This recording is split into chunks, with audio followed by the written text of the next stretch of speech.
So Chester, it's a pleasure speaking to you from British Esports. Firstly, let's talk about the venue and the campus, which you're announcing a part of it on Tuesday, I believe? Yeah, that's right. So basically, we're opening the National Esports Performance Campus in Sunderland, and we've got kind of two locations, two venues. And the first location that's opening next week on Tuesday is going to be, it's called The Place, and inside that you've got 3 gaming houses, which sleeps 25 people in 3 separate houses. And then we've got a 20,000 square foot office building, which has got 3 classrooms, boot camp rooms, and a big open space for a future incubator. And our first tenant moves in on Tuesday, which is Sunderland College, teaching our Esports BTEC. They've got 40 students for year 1. So what's the ultimate aim and goal for the campus then? Yeah, so the second building, which I should have said, is going to be opening at the end of the year, probably January, which is a purpose-built arena, and that'll be 200 people. It's got a performance room, it's got a permanent broadcast room and a studio, and that is near the Stadium of Light.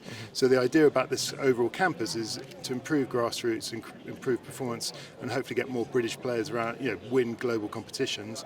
But it can be used for other pro teams, or it can be used for other countries coming in to kind of use the venue, a bit like St George's Park does for football. Yeah, so I really want to talk about just British esports just in general, and how the landscape is slowly changing. I've been involved with the British esports ecosystem for a few years now, but we've seen some recent developments, and quite a lot of developments, especially from a facility standpoint, in terms of actually a lot of esports teams housing HQs. Obviously British esports now having a presence in Sunderland. How important is that to actually have brick and mortar support and not just online support as well? Yeah, so we've been looking for a home for 4 years, and we've travelled around the UK, and it just happens we're in Sunderland, and we just found, as I say, these 2 incredible opportunities, venues there. I think bricks and mortar are very important, but not only for the gamers to come to a place, but also for brands to support it. So up to now, we've never had any kind of sponsorship or partnerships really of any level, but because of what we're opening, we've now got Dell, Intel, Alienware, a couple of people I can't name now, but they will be named, but a high street bank, and some brands that just really want to support the grassroots scene. They want to support digital skills. They know that not everyone's going to become an esports professional, but supporting the whole ecosystem around that, you need facilities. And there's 140 member federations around the world, and I think we're the first one. I mean, Casper's got a boot camp room, but no accommodation. And as you say, pro teams are developing it, but I don't think people believe the scale that we're going to have. It's going to be over 45,000 square feet. And how important is it to then have these sponsors heavily invest? Because let's be honest, in the esports scene as a whole, we are seeing a little bit of a drawback in terms of at least tier 1 sponsorships. Is it quite nice to still see the likes of Intel, the likes of Dell still invest in the grassroots scene and kind of shift their strategy more towards building that ecosystem? Yeah, so their focus in particular is about education, and they want to promote obviously their great new gaming PCs and monitors, and so it was a natural fit. We've been working with them at the BET show, which is a big technology show in education for the last 3 years. But I think, as I say, they need like a showcase and environment to kind of create like the future classroom, to show off. I mean, for us in particular, to pay for these facilities, we need sponsors to do that. So it was very much going in parallel at the same time. When we were developing this concept, we went to brands to say, look, if we're doing it, will you obviously come in? Because we couldn't afford, we're putting in literally hundreds of thousands of pounds worth of equipment, and that's all being part of the deal that we've done with Dell, Intel and Alienware. I think what's really interesting as well is, like you said, what you're saying now is that a focus on education, and obviously British Esports has BTEC with Pearson as well. Yeah. Is that going to be heavily involved in the classrooms, I'm guessing? Yeah, so we co-created this BTEC in esports 3 years ago. We've had over 5,500 people study that in the UK. We've got 4 countries around the world starting to pick it up as well. And obviously it's a very specific qualification, it's a vocational skill. So initially it will be Sunderland College teaching there, but I think we'll also visit other colleges. I think there's now 150 colleges in the UK that are teaching this BTEC. That applause is for Prince Faisal, so it's important claps is going on. But yeah, I think for me, as I said, education, grassroots is very important. And what we're seeing with other federations that have maybe focused a bit top down, they're realizing that we want to do this. And I think the passion that we can get people to learn, and it's not about obviously learning to be a better gamer, but it's about business, it's about entrepreneurship, it's about marketing, it's about law. It's been a really exciting journey that we're on, and Pearson obviously are really happy that they're there is a slight challenge happening. There's level 4, level 3 reforms going through from a government point of view, so we're fighting to keep our BTEC in esports. It might end up being a T level, or it might be one of the new A levels as well in the future. I think when you're talking about federations, I think it is important to mention that there is some, slight community backlash towards federations, and sometimes, especially with community insight in terms of the effectiveness of federations.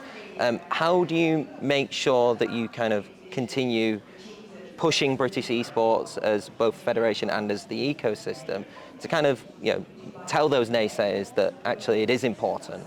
Yeah, so we work really closely with the publishers, and they, the deal when we set up, and again I can't name the publisher, he's basically just said, whatever you do, don't compete in the pro scene. We need as much help as we can in grassroots, and if we can develop talent, that's great, but just don't try and impose any rules or regulations on the pro scene, which we've accepted, and we've never done that. So we focus on grassroots up, and then we select the national team for medal-only events. And it's, at the moment, our model has worked well, and other countries are copying that. I think there are some countries where, unfortunately, esports becomes known as a sport, so then there's different regulation, and then because they are the national body or federation, they then can impose regulation. I think in the UK we've got a very good relationship with Yuki, who are a trade body. They look after the publishers, we look after the gamers.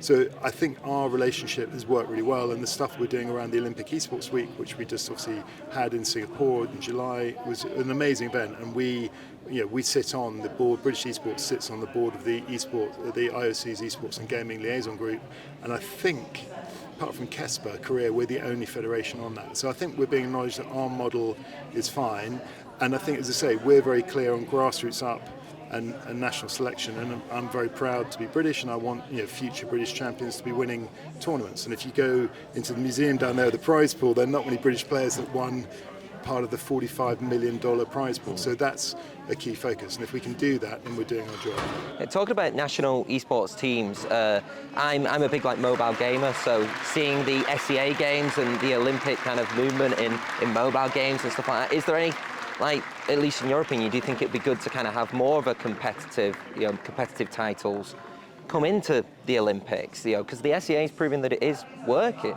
Yeah, so in Singapore, it was the first event, right? And it was the first step. And you had a combination of virtual sports, sim sports, mobile games, and what I would call traditional esports, which I can't believe I'm using the word traditional esports, like Rocket League and Street Fighter.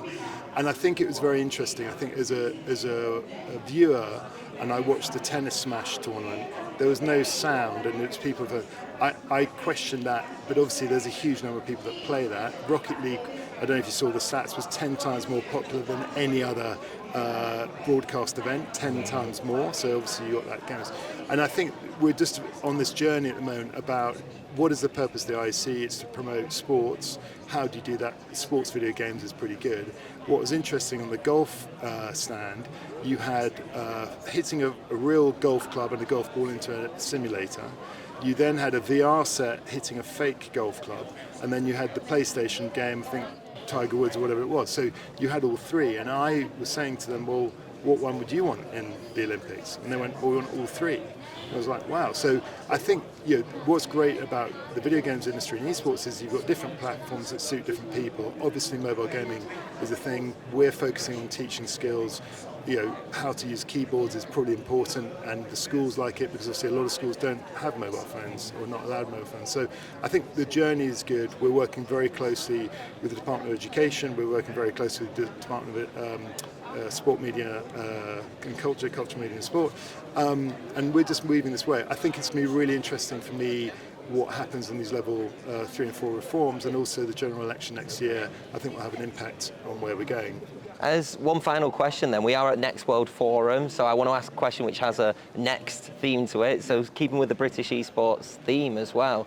What do you think is the next development or major esports development for British esports? Yeah, so in October there's a trade mission organised by the British government coming to Saudi. A number of people here from the UK will be on that trade mission, and we'll be signing an agreement from the British Esports Federation with the Saudi Esports Federation to create a home and away international match. So they'll be coming over to the UK in Sunderland, and we'll be competing at Gamers 8 in the future, and we'll be selecting, will that be students, will that be pro teams, will it be amateurs, what's the thing. So I think we're going to be signing, now we've got a home, we'll be signing a lot more agreements with other federations, like you have in football doing international matches. We'll be hosting a lot more, and part of the program is about education and culture. And in May, we sent 14 people to Korea. Kesper hosted an event, and there was a League of Legends tournament and a Tekken tournament with 3 other countries. So I think you'll see more and more of those activities happening outside of the regular tournament. So yeah, really exciting times. Chester, it's a pleasure to have you, and it's always good to, no matter where we are, talk about British esports, yeah? Yes, exactly. Brilliant. Thank you very much. Thank you. Cheers.